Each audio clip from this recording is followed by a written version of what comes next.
Hello, the Red Cross says it's deeply concerned about the plight of people caught up in the latest fighting in Somalia's capital, Mogadishu. It's appealing to all warring parties to ensure that civilians are properly protected. Up to a dozen people have died in the last 24 hours after Somali and Ethiopian troops battled gunmen near a military base. Several children are among the dead and wounded. Al-Jazeera's Somalia correspondent Mohammed Addo spent the day talking to the people forced to flee the city in the face of renewed fighting. 7-year-old Layla Ali survived the ravages of a mortar attack on her home, but only just. The weapon killed her father and her two siblings and broke both her legs. Lying in hospital in terrible pain, she is now the only surviving child of her bereaved mother. I was in the house when the mortar fell and my family, they were sleeping outside. I heard my daughter and father cry out in pain. My husband and sons died on the spot, and I rushed Layla to hospital. Words can't explain how I feel about losing my entire family in one stroke. Layla is amongst hundreds of injured Mogadishu residents lying without much help in ill-equipped hospitals. The heavy fighting has taken its toll on many of Mogadishu's residents. Houses have been demolished and livelihoods destroyed. Even livestock have not been spared in the violence. The fierce battle has also created much panic, with thousands forced to flee their homes for safer refuge elsewhere in the city and beyond, taking with them the few valuables they could manage to carry. Nadifo Hassan fled Mogadishu to Afgoye, 30 kilometers south of the city, after the fighting on Friday. A mortar hit her house and razed it. 3 of her children are still missing. We were attacked from both the air and ground. We lost our homes, children and possessions. I don't know where my children are, whether they are dead or alive. We have done no wrong. We are only civilians. We need peace, not destruction. This compound in Afgoye town, 30 kilometers from Mogadishu, is where many of the families fleeing the fighting in the capital have set up base. Due to lack of room in the few houses here, many of them have spent the night in the cold. They say they live on handouts from Good Samaritans and well-wishers here in Afgoye town. Their houses in Mogadishu remain abandoned for now. And as the violence continues, the government has been urging people in Mogadishu to form vigilante groups to take on the insurgents attacking government troops. Some have been heeding these calls. However, it seems highly unlikely that they will be able to halt the attacks. The attacks are being carried out by a group of insurgents allied to the defeated Islamic Courts Union. They have promised to continue their struggle against all foreign troops in Somalia. The increased conflict comes during a week of heightened preparations for the deployment of African Union peacekeepers to Somalia. Uganda, which will lead the African Union initiative, says it will deploy its troops within the next 2 weeks. Mohammed Addo, Al Jazeera, Mogadishu. Iraqi commandos backed by American troops have raided a base they say was used by Sunni fighters. An Interior Ministry spokesman said dozens were killed. The operation near Tamia, north of Baghdad, followed the deaths of 2 US soldiers a week ago when a US combat post was attacked in broad daylight. Local authorities said 6 children and their father were among those who died in the raid in Tamia. The eldest son of Iraq's most influential Shiite politician says he was humiliated by US troops who arrested him on Friday, and he says his bodyguards were abused. Thousands of Shiites have rallied across Iraq in protest at the detention.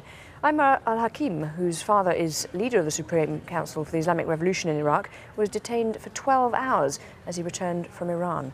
Ayman Moyedin reports. A day after he was detained, Ammar al-Hakim, the son of Iraq's most influential political figure, showed the marks on his wrists from the American handcuffs he was held in. And then he handcuffed me again, but this time my hands behind my back.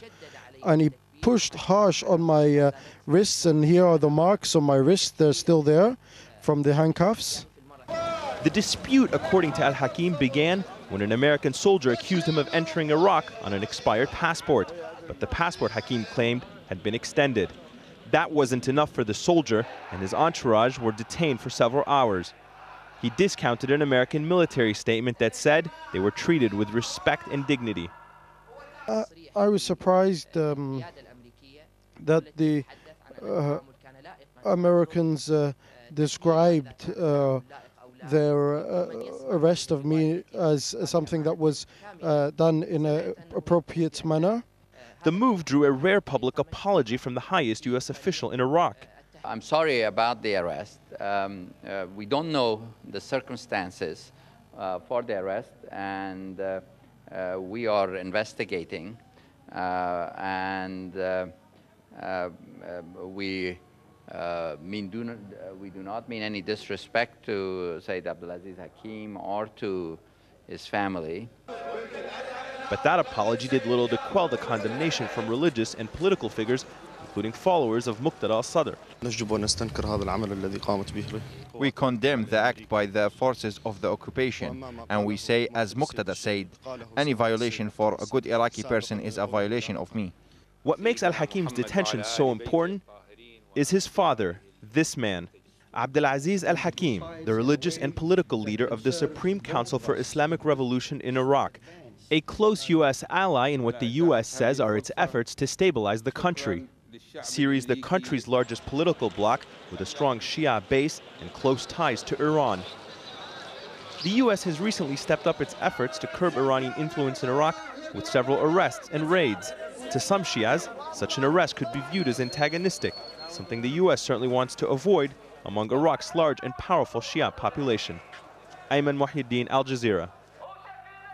Italy's president has asked Romano Prodi to stay on as prime minister after days of intense political negotiations.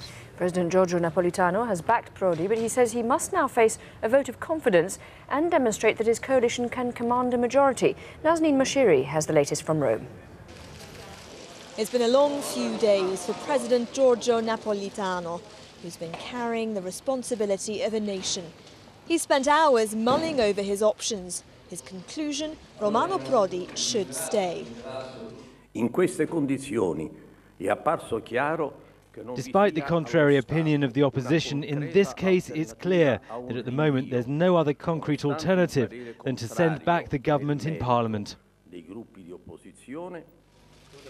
So a second chance for Romano Prodi, who spent his time rounding up support.